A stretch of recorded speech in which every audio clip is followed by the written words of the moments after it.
Un terrain vague. Ça a l'air de rien, hein, juste deux petits mots. Et pourtant, derrière cette image toute simple d'un lopin de terre un peu oublié, se cache en fait une métaphore hyper puissante sur le potentiel et la transformation. Alors aujourd'hui, on va décortiquer ça ensemble, on va voir ce qui se cache vraiment derrière cette expression. C'est vraiment la question qui est au cœur de tout ça. Un espace vide, est-ce que c'est juste un manque, un oubli dans le paysage, ou alors est-ce que c'est une sorte de page blanche, une invitation à imaginer ce qui pourrait exister? C'est ce double sens qui rend l'expression si intéressante.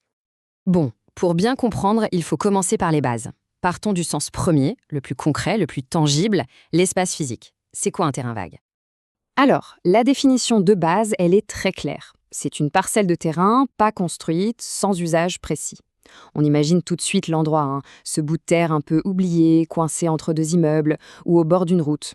C'est un lieu en suspens, qui n'est encore rien, mais qui a le potentiel de tout devenir. Ok, maintenant qu'on a cette image bien en tête, voyons un peu comment on s'en sert au quotidien. Dans quel contexte est-ce qu'on entend parler d'un terrain vague? En fait, l'expression apparaît très souvent quand on parle de changement. Ça peut être dans une discussion immobilière sur le potentiel d'un terrain, ou avec un urbaniste qui réfléchit à l'avenir d'un quartier, ou même, plus simplement, pour parler de ce coin de jardin où rien n'a encore poussé. Le point commun à chaque fois, c'est un espace qui attend sa prochaine vie. Cet exemple, il est parfait. Il montre bien comment la vie reprend ses droits, presque spontanément. Même sans avoir de but officiel, le terrain vague devient un terrain de jeu, un lieu de rendez-vous. C'est bien la preuve que la nature, et les gens aussi, ont horreur du vide. Bon, on a bien compris l'aspect physique. Mais là où l'expression devient vraiment fascinante, c'est maintenant. On va quitter le concret pour basculer dans l'abstrait, là où un simple bout de terre se transforme en une véritable idée. Et voilà la question clé. Comment est-ce qu'un mot qui décrit un lieu peut finir par décrire un état d'esprit, un projet, un concept?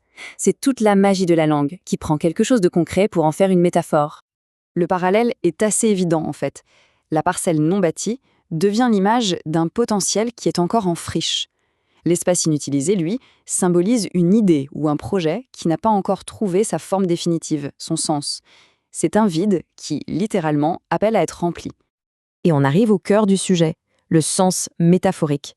L'expression n'évoque pas juste un manque, mais surtout une promesse, une possibilité.